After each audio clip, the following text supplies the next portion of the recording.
Si Szinpin signal yubordi. Grenlandiya uchun AQSh-Xitoy o'rtasida yangi sovuq front. Xitoy Tashqi ishlar vazirligi AQShning Grenlandiya atrofidagi faolligiga keskin munosabat bildirdi.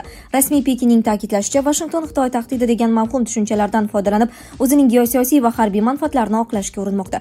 Xitoy TSEU matbuot kotibi Guo Jiaqin bayonotida AQShni sovuq urush davriga mos tafakkurdan voz kechishga va boshqa davlatlar masalasini bahona qilib hududiy siyosiy bosim o'tkazmaslikka chaqirdi.